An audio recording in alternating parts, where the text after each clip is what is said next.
In Manchester, England, security tightened across the United States. You're looking at live shots in New York City and San Francisco, on Capitol Hill, and in Chicago, where they don't want to take any chances and don't want what happened over there to happen over here. But it did happen over there, and they're still trying to find out how it did and what slipped through the system.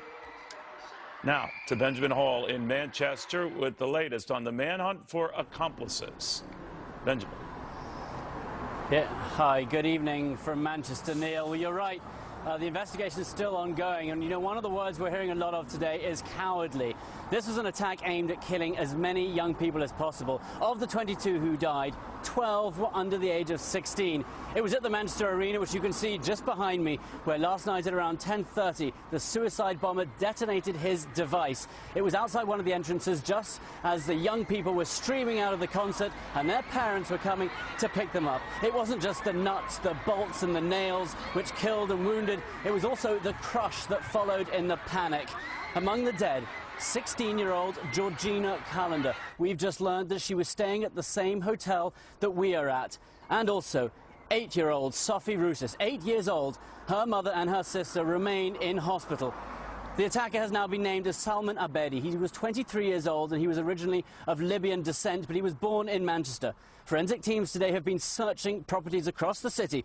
They carried out a controlled explosion and they arrested one man who was 23, though it's not yet clear how he was connected to this. The big question now is, did he act alone or was he part of a bigger network? ISIS have now claimed responsibility for this, though there was confusion initially. Some of them were saying that he was directed to do so, some that he was inspired by ISIS. There are clear differences between the two, but there is one other clear thing here, that this bomb was more powerful and it was more planned than others we have seen before. And ISIS have called on their followers to attack children. Now, there have been outpourings of grief from across the country, the royal family of the UK, as well as politicians. Prince William reaching out and saying today hundreds of friends, parents, children are confronting unimaginable grief, and we send our thoughts to them. And also President Trump reaching out and reiterating that message he came across in Saudi Arabia, saying this ideology needs to be stamped out. Neil. Benjamin Hall, thank you very much, Benjamin. In the meantime, now let's go to New York City, where you'll find our Connell McShane slap dab in the middle of a very highly guarded Times Square. Connell. Well, you know by now, Neil, how these things work. When something does happen over there, what do? We increase security back here, and in particular in New York City, the NYPD has a counterterrorism unit. It's really about being visible. They're known for their special training and use of technology, but at times like this, it's their presence that matters, the long guns and the body armor and the like, and they've been out in full force today. We've seen it all around this city.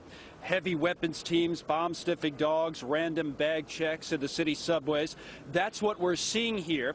What we're hearing here is also quite interesting as we check in with tourists and residents alike in busy Times Square. Almost to the man or woman, what we're hearing from those people is they won't let news in Manchester or anywhere else upset their daily routine. They keep going to work, they keep going to school, they keep going out shopping. There was one couple from Scotland, however, who told us a very interesting story. They're here as tourists, Neil, and they were quite impressed by the show of force that they've seen here in New York City. They told us it makes them feel better. What they're worried about is what awaits them when they get back home. They have a flight, they told us, to head back home tomorrow. That flight is heading into the northern part of England. They're flying into the city of Manchester. Neil, back to you. Connell, thank you very, very much. Connell McShane. All right, there are so many issues to be raised here. Why this particular city, why this particular target, and why, knowing that there was a good likelihood that it would be kids who you would be killing. Let's first get a sense of what's going on here and what it means to James Kallstrom, the former FBI Assistant Director. I first want to talk a little bit about the target and the kids, some younger than teenagers, attending this event. James, what do you think? What a tragedy, huh, Neil? I mean, there's so many soft targets, and, you know, they have absolutely no conscience when it comes to babies, young children, pregnant mothers. You know, it's all the same to them, Neil, unfortunately. It's really, you know, Islamic fundamentalist that's just absolutely crazy. And the president's right. I mean, we need to absolutely geometrically change what we do. And we need to really, really change, Neil, the the heavy weight of political correctness that still lays over law enforcement, particularly the FBI and the other federal law enforcement agencies. You know, they're still basically immersed in the last 8 years of just this rabid political correctness that really tied one hand and a half behind the back of particularly the FBI. Well, let's talk a little bit about also Manchester itself as a target. Now, I know the concert hall here and the venue was one of the largest in Britain, but Manchester itself is what you would call a smaller, not a major metropolitan area, at least in the scheme of things. So it changed maybe the attack strategy of ISIS, which in the past has targeted big cities like London, or has targeted Paris or Brussels, or certainly New York. Now, this is a city along the size of a Fresno, California, or Albany, New York, or Tulsa, Oklahoma, or Raleigh, North Carolina, and it's changed the discussion here to think of it in terms of anyone at any time could be vulnerable. Well, I think that's right, and I think that's part of the terror that they want to pass on to all of us. I think that's exactly what that is, Neil.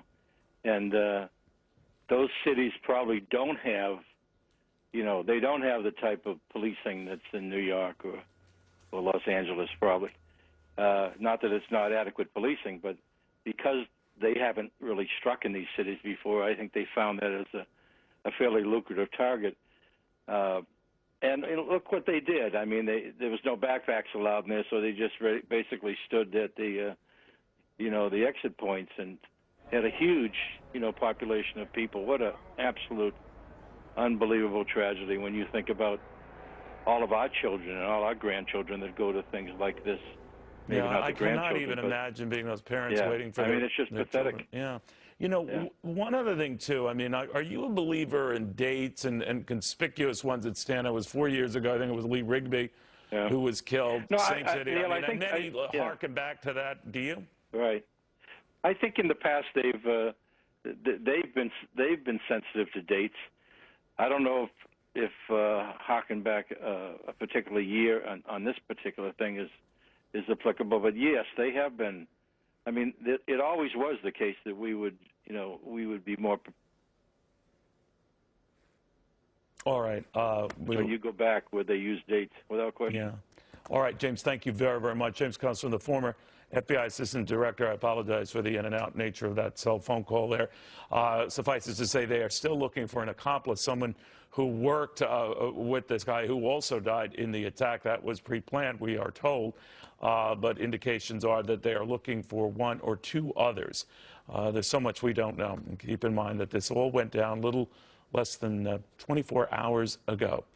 All right, in the meantime, a budget that is out that's already getting reamed by those who think that at better than $4 trillion, the biggest budget ever submitted by any country anywhere on earth, and still both sides of that equation. Yes, you have to have compassion for folks who are receiving the federal funds, but also you have to have compassion for the folks who are paying it. And that is one of the things that is new about this president's budget. Compassion for the taxpayers, compassion for the folks paying the bills, not just those who are getting something in that budget. It might seem like an alien concept, but it's how every company in America works that's publicly traded.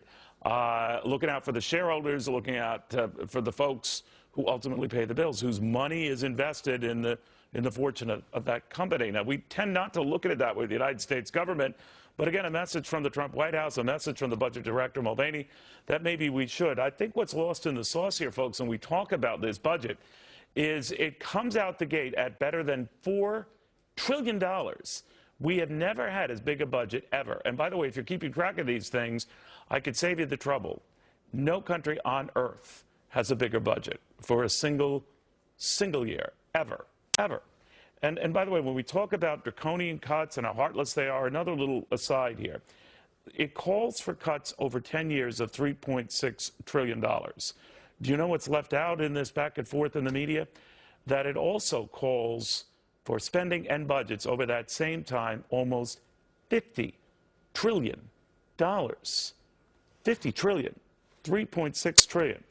Finally, on Medicaid, which has been the bone of contention when a lot of people who say that, you know what, you are cutting it to smithereens. I want you to focus on that red line, which shows you a slower rate of growth, again, not a cut, just a slower rate of growth over the blue line, the projected growth rate, the way it is right now. I want to juxtapose this against the Republican health care plan, which is a long way from being done. But again, that blue line represents the projected growth in Medicaid spending. And on the red line, well, slightly less. Nothing's being cut. The rate of growth is slowed. Let me put it another way. Last year, the Medicaid budget ballooned almost 10%, 9.7%. Medicaid spending up that amount. So if we want to slice that to 3%, we are still over the inflation rate. And right now, we have been averaging growth that has been triple, quadruple, some years quintuple the inflation rate. Now, I don't care your views on Medicaid and all. It's a sound, wonderful program, fine. But that is not sustainable. And that's what we're looking at here. But again, I do want to step back and look at the difference between cut, which is a very popularly used, overused phrase and word, and the reality being that it's not really a cut at all. It's a slowing in the growth. And I reminded you yesterday of what we were focusing on with Paul Ryan. Remember years ago when he was pushing Granny off a cliff? Do you know what the big stink was then? Not that he was hacking Medicare to smithereens and forcing grandma to eat dog food, but that he was trying to slow the growth to low single digits from mid to high single digits. And that earned him the throw Granny off the cliff moniker. Fair, balanced? I don't think so. I don't think so. And by the way, the person in the wheelchair looked like the late, great Harvey Korman. So it was a guy dressed up as a woman. But I digress. To Kennedy, FBN's star liberator of all things that are numbers and facts. Kennedy, that's where I think the disservice starts. We come out the gate calling things what they are not, like inhuman cuts. Absolutely right. And as you point out, they're not cuts. They're reduced increases in spending. So with this budget, you're still spending more money than you were in the past, but really trying to get to a baseline with certain programs having to deal with Medicare and food stamps. Now, obviously, it's a tough sell for Republicans telling people, you know, there is dignity in work. There is honor in work. We want to put more people back to work. Unfortunately, that message is distorted by a lot of Democrats who want to see increases to these programs. And that is incredibly immoral because they don't take into consideration the taxpayers who are most affected by these program increases. And, you know, those are not high income earners. Those are middle to lower income earners. And they're the ones who pay the brunt of this bill. And so, therefore, you have a budget that looks to constrain some of this spending. It is not cutting. You don't see that red line going down, as you pointed out.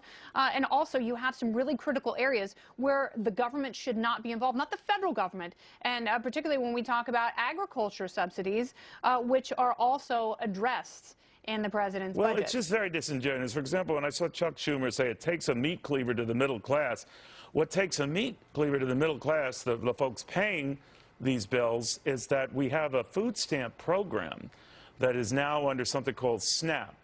That has ballooned in little more than 8 years from 28 million receiving some sort of food stamp SNAP support to better than 44 million now. Right. And that doubled in the prior 8 years. That is not sustainable. That is simply not sustainable. And by the way, as I said yesterday, and I know you've echoed on FBN, which if folks don't have, they should demand, but I digress. If you have 44 or 45 million Americans in need of food stamps, I'm not saying there's some genuinely poor who should get some help, but if you have 44 or 45 million who fit that bill, we're Mozambique. We're not America here. We've got some serious issues that go beyond this budget. Absolutely, and we need to rethink the parameters because it is immoral to keep raising taxes. It is immoral to keep borrowing money and putting that burden on future generations. That's what is immoral here because you're essentially hamstringing millions and millions of Americans in continuing cycles of poverty. And as you said, the bill is unsustainable and it is going to come at some point, and we cannot borrow our way out of this. We cannot continue with this deficit spending and expect that we're going to have any GDP growth, and that is incredibly problematic. Right. Amazing. Well, it is amazing. Thank you, kiddo, very, very much. Kennedy, All right, now, the White House is proposing this work requirement for programs like SNAP and some of the others, like a work to welfare, welfare to work. You've heard of the whole going back to Bill Clinton, working with Newt Gingrich back in the mid-'90s. Ohio Republican Congressman Jim Jordan was there at that time, a member of the House Freedom Caucus. And Jim, when I look at this, it was not such a crazy idea to think that we should start means testing some benefit programs. We should also give people the decency and the opportunity for work before they got something. Now, if they're totally incapable of that, that's one thing. But I cannot imagine 45 million Americans are. Right. What do you think? Right. No, you're exactly right. Work requirements do two things, Neil. First, they treat taxpayers with respect, something Budget Director Mulvaney talked about today, treating them with the respect they deserve as the hardworking taxpayers who support this government. And second, they help those families who've been stuck in this welfare system get to a better position in life. Imagine what we're doing right now. Think about the first job you had. Probably making a lot less than minimum wage, but the skill set you learned. I know we were mowing lawns. That was the first job. We were in a little lawn mowing business back in Ohio. But the skill set you learn from that gets you to something better in life, we are robbing people of that right now because it's better off for them just to live off the taxpayer, to live off of these programs. So let's change that dynamic. Let's help those individuals, and let's treat the taxpayer with respect. That's what this budget does. That's why I think it's off to a good start. Already it's been criticized. John McCain, for example, criticized the defense budget, around $600 billion, that we should have more. My point is, I don't know your views on the subject, that if we can't extract some savings or reprioritize there, then maybe we're not looking hard enough. I don't mean to be indifferent to our global pressures and struggles. Having said that, though, there are a lot of people who build into this budget and say the 3% growth target, totally unrealistic. Now, maybe I'm just an old fart, Congressman, but I can remember when we lapped growth like that and that it was almost routine. Now, I understand in recent history it's not been. But if you're telling me 3% isn't doable after less than 2% growth, then maybe we're not looking too hard. Yeah, President Obama was the first president since World War II not to have at least 1 year, not one single year in his administration when we hit 3% or higher. So I think we can get there. And why does that make a big difference, Congressman, just to understand it? Because you can't deal with a $20 trillion debt you can't address that with just cuts alone, or even frankly what you were describing earlier, just with spending reduction reductions in the rate of growth. You have to have economic growth. So let's create that kind of climate. But how do you fight the media battle on this? Because then you're going to be portrayed as the newer, younger version of the guy pushing Granny off the cliff. And you're going to be portrayed as being heartless and callous, even though under Republican and Democrat administrations alike, it seems these programs just grow. You tell the truth. You talk about the hardworking people in West Central and North Central Ohio I get to represent who get up and go to work every day. And when they're getting up to go to work, they look a couple houses down and they see a guy sitting on the front porch drinking his coffee, reading the paper, and the worker knows that the sitter can work but won't work and is getting their money. How is that fair? How is that the right thing? How is that good for the guy on the front porch? And how is that good for the guy who's going to work? So you talk about it in those terms and say, look, we're going to address these changes. We're going to get our economy growing the way it needs to grow so everyone has opportunity. That's the way you talk. You just tell the truth and make the argument and talk about the things the voters sent us here to accomplish. Congressman, that is very well put. Appreciate it. Thank you. So again, to review this point, it is heartless, we are told, to talk about having to rein in the growth of programs that some of which have been running at a double-digit increase. My friends, I'm telling you, because you're paying the bills. They would like that term. They would think that's a great name. I will call them from now on losers, because that's what they are. They're losers. All right, I think we have a new term for referring to those who just out of nowhere start killing innocents, including children. Brexit leader Nigel Farage with us right now. Nigel, what did you think of that? They are losers. I thought it was actually rather brilliant, because one of the things that tempts people, and it's difficult word to use, but to behave this way, is the idea they will have a big dramatic impact, that they'll be thought of as being heroes in one culture and villains in another. And the idea that they're losers, no, I like that. I mean, to be honest with you, from the speech he gave in Riyadh the other day, where he was absolutely clear, he said to 50 leaders from across the Middle East and the Muslim world, you know, drive out from your places of worship those that commit evil, to the use of the word losers. I think Trump is leading this agenda and doing it very well indeed. Do you buy? London has not been hit nearly as often as is Paris or Brussels, but it has been hit, and of course this on the 4th anniversary of the killing of that soldier. But yes. A lot of people are wondering whether a new wave is back, and by targeting obviously a very crowded concert. Don't get me wrong; it was in a smaller city. And that was seemed to telegraph that maybe ISIS or terrorists in general are setting their sights on smaller cities and not just the big main world stage. What do you make of that? That may be true, although do bear in mind that Manchester is our second biggest city, so no doubt. It's still a very significant place. I mean, look, we have been on a state of high alert now since 2014. The authorities in Britain tell us they have foiled 13 separate major terrorist incidents, and I actually think I believe them. We've been comparatively lucky compared to France, compared to Belgium. We have 3,500 people on our suspect terrorist list in this country. The Belgians have 18,500 on their list. And I'm not going to bring any joy from what happened in this country yesterday, but we have not had the untrammeled free flow of people across the Mediterranean into our country. The big question we've got to ask, and normally, Neil, when we discuss this, we talk about immigration, but actually the debate today is a different one. It's about those who were born in this country who've been radicalised, and it's that, I think, the British people, and there's a mixture today of people who are very upset and people who are very angry. What we want is the British government to start tackling radicalisation in this country. Yeah, no matter the religion. In this country, of course, we had Timothy McVeigh, who was lily-white American as you could get. So these things happen, but I'm wondering, in this case, the guy behind this attack was fingered by authorities and on their radar, and we keep hearing this. I'm just curious, what do you think should be done? And in our country, what happens is, well, we had nothing to hold them on, in other words, and then we have to let them go, or we don't even pursue it. What do you do? Well, both the USA and the UK have a legal tradition going back to Magna Carta, where we have the presumption of innocence before guilt. Now, there are some voices today in England, in the UK, saying, let's take the 3,500 suspects, let's round them up, and let's put them in a camp. But, to do that in any European country, it's just got too many shades of the 1930s. I think we're going to have to go on investing money in our security services. I think we're going to have some resolve to stop radicalisation happening in prisons and schools and places where the government really should be in charge. And we're going to have an absolutely rigorous immigration policy to make sure we're not adding to the problem that already exists. Nazar Faraz, thank you very much. Thank you.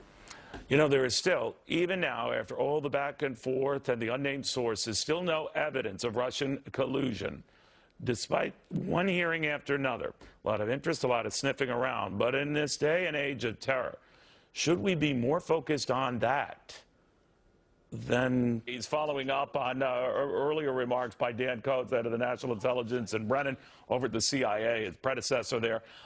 They likely will, certainly in the case of Mike Rogers, will be asked about these reports that President Trump had asked them to sort of rebut these FBI claims that have been out there of administration connections with Russian involvement in the election last year. But, of course, Dan Coates at the National Intelligence was not taking the bait and said whatever conversations he has with the president remain that.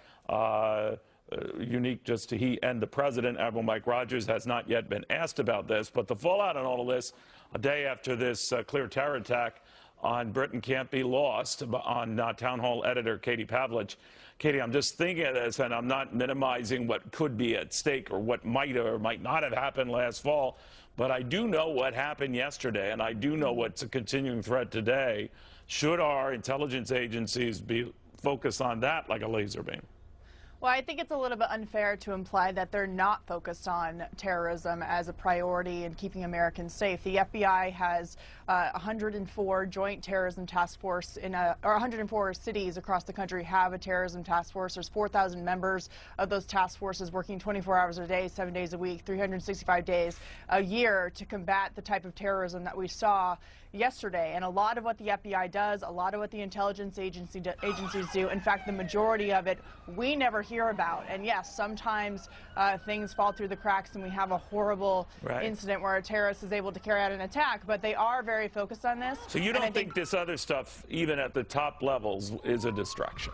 No, I think that the agencies are capable of doing both, and I think that they take both of these issues very seriously. They're very different. The Russian meddling in the 2016 election, there are Obama administration officials and Trump administration officials who agree that they did everything that they could to sow doubt among Americans inside of our government agencies, inside our institutions. And I also think that they understand that terrorism is a huge threat and an evolving threat, especially when we have these world war let me ask you about the questions that, although it's not been put to Admiral Mike Rogers yet out of the NSA, it was put to Dan Coates, these reports in the Washington Post and elsewhere, that the president had asked them to rebut these FBI claims. What do you make of that? Well, so far we have a number of pieces of testimony from the acting FBI director, for example, Andrew McCabe, stating just a week ago under oath that nobody in the Trump administration has tried to impede the investigation. You had FBI Director James Comey earlier this month saying that nobody in the Department of Justice had tried to impede the investigation. So we've had a number of people push back on that. John Brennan, former CIA director, testified today and was asked the question specifically if the intelligence community had been asked by the president to drop the Michael Flynn investigation, and he said he was unaware of any of that occurring. So we've seen all of these stories implying or accusing the president of asking for the Russia investigation to be taken off the table, but we have government officials on both sides of the political aisle coming out against that narrative. All right, Katie, thank you very much. I do want to dip in, speaking of this investigation, Senators Warner and Burr, the Senate Intelligence Committee ranking member and chairman, where they see this investigation going. Even more clear that a business does not have a right to take a fifth if it's a corporation. So those subpoenas, one has been served, one is in the process of being served. And we keep all options on the table, but we think the committee's move forward aggressively. Mr. Chairman, Mr. Vice Chairman, today, former DCI John Brennan said that there was blatant interference in the 2016 election. He says there were contacts and interactions between Russian officials and Trump campaign officials, and a number of other things that were revealed today. If he can say that now, after the election, in an open hearing, why wasn't the American public informed of these facts before the election in November of last year? You'd have to direct the question at former Director Brennan. He says that I would let me just mention, recall I got caught up in a lot of other pre-election activities.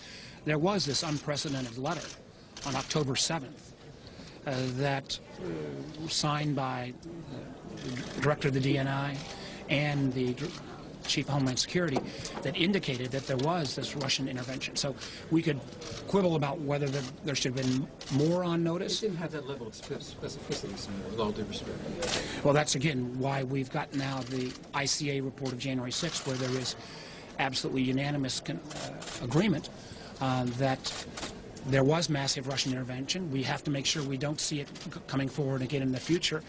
And what we're looking at now, part of the thing of this investigation, is to look at those contacts that Mr. Brennan spoke about and see what they were, how extensive they were, and what they led to, if anything. Senators, when you say all options are on the table, could you explain what those options are? Because I'm not sure folks have a good idea of what a Senate committee can do to compel somebody to testify or what remedy there might be.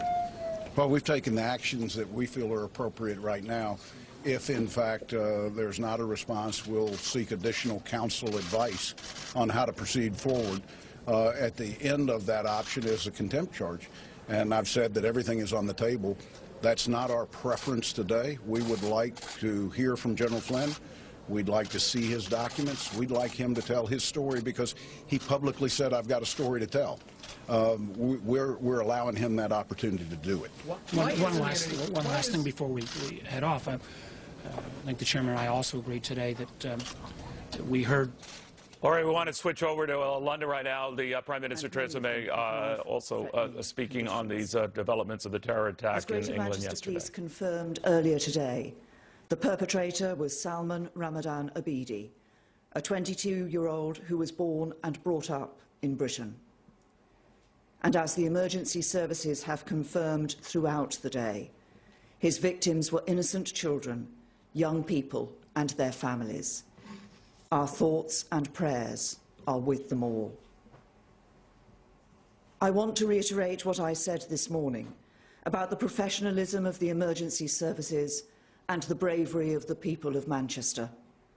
Through their actions, they proved that cowardice will always be defeated by bravery, that evil can be overcome by good, and that our values, the liberal, pluralistic values of Britain, will always prevail over the hateful ideology of the terrorists. In my statement earlier today, I said that the police and security services needed to investigate whether or not Abidi was acting alone. Those investigations continue, but the work undertaken throughout the day has revealed that it is a possibility we cannot ignore that there is a wider group of individuals linked to this attack.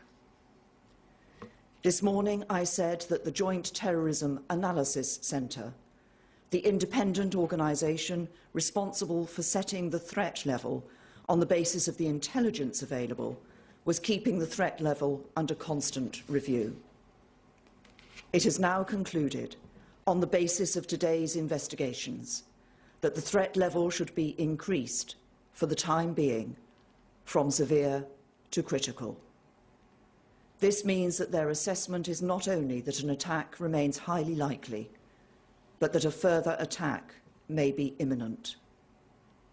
The change in the threat level means that there will be additional resources and support made available to the police as they work to keep us all safe. As a result of JTAC's decision, the police have asked for authorisation from the Secretary of State for Defence to deploy a number of armed military personnel in support of their armed officers.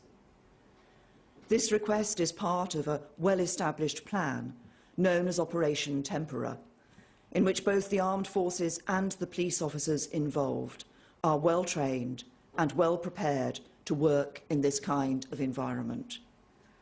The Secretary of State for Defence has approved this request, and Operation Tempora is now in force.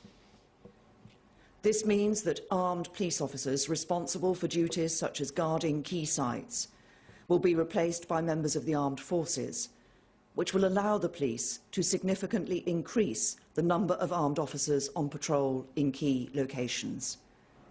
You might also see military personnel deployed at certain events, such as concerts and sports matches, helping the police to keep the public safe. In all circumstances, members of the armed forces who are deployed in this way will be under the command of police officers. Precisely how the military and armed police officers will be deployed is an operational decision for police commanders, and Assistant Commissioner Mark Rowley of the Metropolitan Police will be making a statement giving further details at New Scotland Yard later this evening.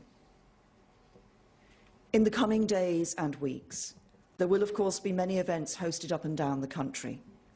The police will work with the organisers and hosts of these events to come to a judgment about how they can go ahead while making sure the people who attend them are safe and secure. I do not want the public to feel unduly alarmed. We have faced a serious terrorist threat in our country for many years, and the operational response I have just outlined is a proportionate and sensible response to the threat that our security experts judge we face. I ask everybody to be vigilant and to cooperate with and support the police as they go about their important work. I want to end by repeating the important message I gave in my statement earlier today. We will take every measure available to us and provide every additional resource we can to the police and the security services as they work to protect the public. And while we mourn the victims of last night's appalling attack, we stand defiant. The spirit of Manchester and the spirit of Britain is far mightier than the sick plots of depraved terrorists. That is why the terrorists will never win, and we will prevail. All right, you've been listening to British Prime Minister Theresa May, and she has just raised the threat level in her country from severe to critical. It's the highest level of danger, meaning that another attack could, and we stress could be, imminent. So she is let Britons know that they are not out of danger yet, and that this was done for a variety of reasons and on the advice of her top security officials. Ed Davis is with us right now, former Boston Police Commissioner during, of course, the Boston bombings. Commissioner, what do you make of that and what that means and what would have to change that would prompt the Prime Minister to heed the recommendation of her security officials and raise that threat level to critical, to the point where you have no higher threat and that an attack could be imminent? Right. Well, Neil, the use of the military to augment police was something that happened here in Boston after the marathon. So that's wholly consistent with an incident like this and the proper response of a government. But it is chilling to hear her say that this threat level has been moved to the critical stage. It would appear to me that that they have information that would cause this extraordinary step to be taken. And so, as I said yesterday, the police are urgently investigating this because of the potential for a follow-on attack. And it would seem that some of the reports that we've seen, coupled with the Prime Minister's new warning, is an indication that there actually is substance to that threat, and that this is a very serious game right now for the UK authorities. Do you think that, I know it's conjecture, certainly on my part, so if you'll indulge me, that it behooves that there was obviously an accomplice or accomplices for them to move as they have? They obviously seem to have intelligence enough to think that it could provoke that. This is conjecture. People have been talking about it now since the attack happened. Right. But the facts here indicate that this is a real possibility. Having someone that has the sophisticated knowledge to build this type of a device would put another person in the conspiracy. And you know, based upon investigations that have happened in the past, all of their intelligence sources are being scrubbed right now. Cellular phone conversations are being analyzed. They're looking at video and tracking this guy back from the location of the blast to where he came from. As that information builds, they're getting more and more understanding of what happened in this plot. And I think that we have to be very concerned here for the next day or two. Commissioner, when you were tracking down after the Boston bombing, the Tsarnaev brothers, did you know at the time that there was more than one person behind it? I know you were utilizing and had very good visual shots of the two together about an abandoned bag, et cetera. But how quickly were you able to conclude that it was more than one guy? Well, just like in this case, we looked at the evidence at the time of the blast. The fact that these were powerful devices, the fact that they went off almost simultaneously, and that they were separated by about 50 or 60 yards. We formed an opinion at that time that we were dealing with more than one person. Technically, it would have been possible to have one person set off the two devices, but it would have been much more complicated. So we were operating under the working theory that we were dealing with two people or more, the minute we arrived on scene, and that's the way we conducted our investigation. So, Commissioner, This when is you exactly heard about what's happening in London. I apologize, sir. When you heard then that this what happened last night, and even though the assailant was killed, did you think then, as seems to be the growing suspicion now, that he had help? Yes, ISIS would not waste one of their bomb builders in a suicide attack. They're very valued. Their expertise is necessary for them to continue their acts, and they would find another person to actually carry out this attack. That's based upon everything we know in the world of terrorism. That's most likely the scenario here. All right. Ed Davis, former Boston Police Commissioner. Thank you, Commissioner, very much. Thank you, sir. All right, if you just tuned in here, we just want to bring you an alert here from Britain that Theresa May, the Prime Minister, has just raised the threat level in her country from severe to critical. That's the highest level, meaning that another attack could be imminent. And you can well understand the environment there, but it is a worldwide sense of just prepare for the worst, just in case. As Fox Business Network's Tracy Carrasco is finding out, in Yankee Stadium, one of the many places where they're beefing up security. Tracy. Neil, no doubt safety and the horrific incident that played out last night at Manchester Arena will be on the minds of many fans as they enter into Yankee Stadium tonight. Now, that bomb was detonated just outside of the arena, so I want to show you what it looks like outside of the stadium. Take a look behind me. You can see a huge police presence already in place. There are officers walking around. Now, the NYPD tells me out of an abundance of caution, they've moved additional heavy weapons teams to high-profile locations. We can imagine tonight that includes both Yankee Stadium and Citi Field, where the Mets play. Soon, thousands of people will file through security checkpoints at every entrance. All guests, including children, must pass through metal detectors. Now, this is standard at all MLB games. Small bags are still permitted into the stadium. We've not heard otherwise tonight. Those bags will be scanned. I also want to show you that there are NYPD barricades outside of the stadium. Neil, everyone here in New York City on high alert tonight. You know, Tracy, when you are looking at that and preparing for this, of course, the attacks in Britain occurred outside of security zones. Obviously, they're taking all precautions there, but I do notice that the police presence is well beyond the outside of Yankee Stadium. So I'm wondering if they have widened the area that they're guarding here. You know, it does seem that there are police officers on every corner we're seeing. We're told by the NYPD they are beefing up security at high-profile locations. We've seen that at Times Square, Yankee Stadium here, Citi Field, other places that might be targets for terrorists. The NYPD is there, although they've said there's been no credible threat. They're still in place just in case. People who are planning to go to the game tonight, have you run across anyone who's a little leery to do that right now or think twice about it? You know, it is on top of everyone's mind. It is the first thing they're thinking of. But as New Yorkers, we are resilient. People are not going to let this stop them. They're still going to come out, enjoy the baseball game, live their lives. But of course, you know, they are concerned. All right. Thank you very, very much here.